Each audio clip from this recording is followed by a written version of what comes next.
I start by asking you to tell us a little bit about yourself and your career, and of course, your job right now? My name is Jingdong Hua. I'm the vice chair of the International Sustainability Standard Board.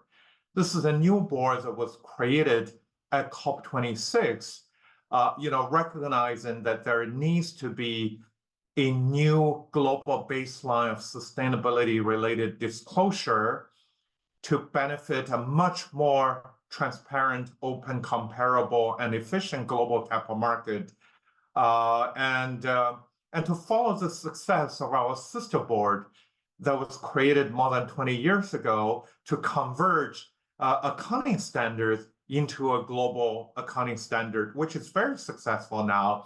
More than 140 countries use that same standard to make the global capital market, to make the job of investors and preparers much easier. So I'm the vice chair of that board. But previously, let me just say, until about 2 years ago, I spent about 3 decades in multilateral development financial institutions. And my last job was, I was the treasurer of the World Bank. I also oversee the World Bank Group pension. As a treasurer, I manage its financial assets, issue green bonds, sustainable bond. So I see this as a continuation of the work I have been doing for the past 30 years. When you think about your role now as the vice chair, what do you see? Because you're traveling all over the world. What do you see the benefits of this, a global baseline? Well, indeed, I think there are a multitude of benefits. We all want a seamless global capital market where investors have all the information they need to make informed decisions, where it is actually cost-effective for preparers so that they only have to prepare one set of annual disclosure instead of, based on different jurisdiction, you have to prepare different sets, right? That's not cost-effective. So from that point of view, I think everything we do is about enhanced transparency, enhanced market efficiency, enhanced comparability, and reduce cost to make the global capital market much, much better. Can you share a little bit about the progress being made on this adoption journey and how you see ISSB perhaps actively supporting the jurisdictions and companies in this collective effort? This is where we see a lot of momentum. Just remember, our standard was just finalized 11 months ago. It only became globally effective at the beginning of this year, but already about more than 20 jurisdictions have already embarked on their journey to adopt and use ISSB standard. And these jurisdictions represent nearly 55% of global GDP. More than 40% of global market capitalization, and more than half of global GHG emissions. So this is extremely significant, progress. So quick, out of the door. Give you a couple of examples. For example, Brazil, a very important G20 country, has already announced mandatory adoption for their listed companies, by 2026. And Turkey announced similar timelines at COP28. And quite a number of countries are in public consultation with their draft standard, including Canada, Japan, Korea, UK, and just this week, China officially started its public consultation. Another exciting development is that we have now achieved a very high degree of alignment or interoperability with the European Commission countries, essentially saying that European countries, based on the ESRS standard, is totally ISSB aligned. And we have released an adoption table to guide companies. Let's say if you're a European company already reporting under ESRS, there are only a few items. If you need to report under ISSB and be, operating outside of Europe on ISSB jurisdictions, and vice versa, if you're already reporting under ISSB and you want to go into Europe to do business, you're already, much more than halfway there. So that's why we see this convergence into this global standard. And of course, that's only the beginning.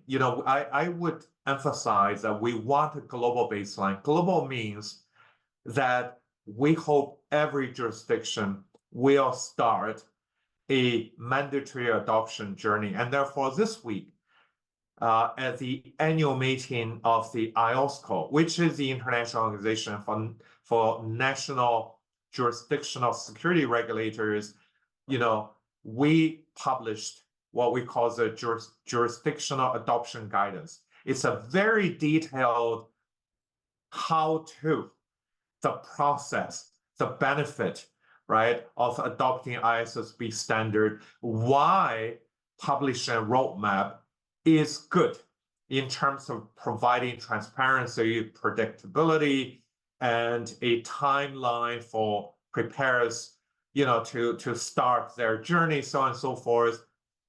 Because only by quick adoption, by every country, this will become, the impact will be much more significant. Now, meanwhile, as you said, in addition to mandatory adoption, we also encourage companies to voluntarily adopt. And this is also where I see a lot of momentum.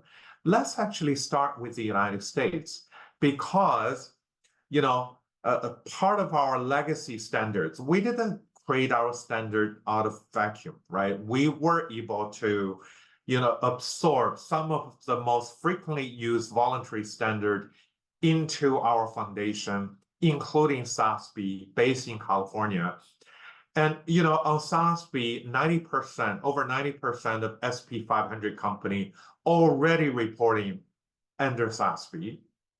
And 78% of Russell 1000 companies reporting SASB. So in corporate America, they are already comfortable with the disclosure. So migrating from SASB to ISSB is much easier, compared with starting from anew.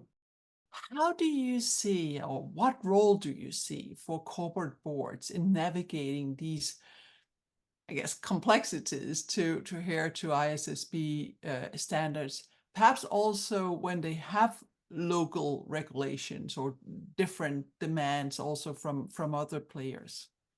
I think the board plays a prominent and critical role. To start with, our standard is based on the 4 pillars of TCFD.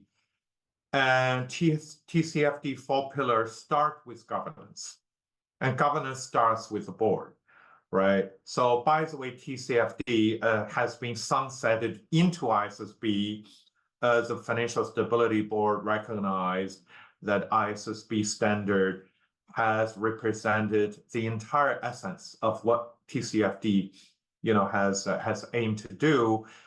So definitely, I think, in our S1 and S2, in describing how the board has to get involved, we require a company, to describe in details, right? What is the board's role? Do you have specific committees or individuals leading the conversation? I think, much more than just a compliance exercise. So board's involvement on sustainability is good for business. It's about the board looking at the long-term viability of the business model, factoring in the risks and opportunities, sustainability factors, bring in, right? So that itself, I'm sure the sooner the board gets involved and embark on the journey, I think it is beneficial. And I'm very happy to share with you, I'm in Hangzhou, China, and yesterday I participated in a corporate dialogue organized by the Ant Financial Group, itself a Fortune 500 company, and they organized some of the biggest companies based in Hangzhou, and quite a number of them also Fortune 500 companies. And in their presentation, you would please to know that they all said that we have dedicated board committee that look at our ESG disclosure, look at our sustainability disclosure, already very aware that how do we embark on the journey of becoming ISSB or the ISSB, China version standard adoption. So, this is good news, but obviously, I think you do important work in bringing awareness, sensitizing the board, and of course, to share with them best practices on how board should, lead this important endeavor. How do you think that the board should adapt to meet the standards while ensuring that they continue to drive value for shareholders and stakeholders alike?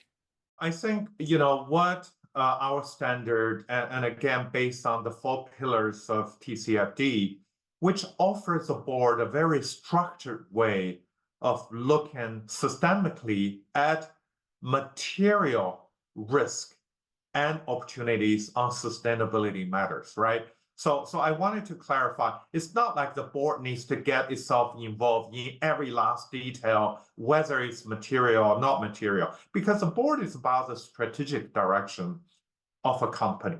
And therefore, the board needs to focus on the most important thing. And obviously, climate is a critical issue. And therefore, our S2 provides a very, organized way to guide the board in terms of how do you go about analyzing from governance, to your strategy, to the identification of key risk and opportunity, and on setting up the matrix and targets to guide the delivery of action plans, right? So I would urge that, when we do capacity building, working with partners like your organization, just to educate the board on the message that, look, now we have a globally aligned, methodical way of going about guiding the board in looking at those matters, so the board can guide management, guide staff in going about disclosing. Not only disclosing is only the the outside part of it. It's all the internal activities, the internal brainstorming, the internal action plans that will produce the beneficial results in creating value, in maintaining access to financial resources, or reducing cost to financial resources, right? So first of all, it's really about a methodology. It's about how you can do this much more efficiently and focusing on the matter. Number one. Number two, let me also say that we, in our standard, we keep saying that, a company should look at its short, medium, and long-term risk and opportunity. Obviously, depending on the nature of the business, we leave it to company and their auditors to define what is short, medium, and long-term. I think that's an important time horizon, right? Sustainability is about how do you balance your current objectives versus long-term objectives. And therefore, I think that framing of the horizon is also very important, so that when you make decisions, it's about a business decision that will generate short-term benefit, but long-term will hurt the company, right? Versus a long-term benefit that will have some give and takes, of how do you balance your financial performances and cash flow in all the time periods that the board needs to work on. So I think that's the second thing. The third is obviously, how do you make sure that whatever you do become auditable, assurable, right? To create that credibility so that the company, when they do this, their information is trusted by the market and by rating agencies, whether it's S&P, MSCI, because as you elevate the ratings, your attractiveness as a business also increases, right? So that assurability from the board's perspective, asking the question that it's not only about, look how good we are in sustainability, but the rigor with which that the annual disclosure, becomes enhancing the attractiveness of the business, meaning that now the board, in addition to endorsing and signing off, eventually on the annual disclosure that they already do on the accounting side, which goes through the controller, the CFO, the CEO, and the board, they have to do the same process, for the sustainability disclosure. So let me just mention this three. That's already a lot of work the board can work on in terms of where they want to get started. How do I ensure that my organization's sustainability-related reporting is as rigorous and reliable as the financial reporting? Any good questions that board directors should ask or organizations should look at? Well, indeed. So Helle, recognizing that the over 200 different jurisdictions in the world, right? They are in different stages of readiness and preparedness. And therefore, there is no expectation that every company has to be perfect in their reporting on day one. It's not about being perfect. It's about starting that endeavor to start a good reporting and improving over the process. And that is very important, right? Because let's say a global, 500, Fortune 500 probably have been doing ESG reporting for decades, whereas a company in Nigeria probably is starting that journey now, right? So the good news is our standard has built in what we call proportionality and scalability, to accommodate different starting point, so that we encourage company to start reporting. Couple of things, I'll elaborate a little bit because this is important. We say in our standard, which we borrowed from our sister board, right? Quite a number of different sayings with the same familiarity as accounting terminology, so that those who prepare their annual financial, now preparing sustainability, they know they are using the same terminology to do materiality. And we also say you should only report available information at the time of reporting without undue cost or effort, right? So there is a practicality there. It is a company that will have to make judgment on what is material. And also, when we say you must do scenario analysis, it's not like day one you need to do Monte Carlo, super quantitative one, right? You can start with a simple description, verbal description of different, scenarios, and as you build up your capability, your resources, you can increase the sophistication of your analysis.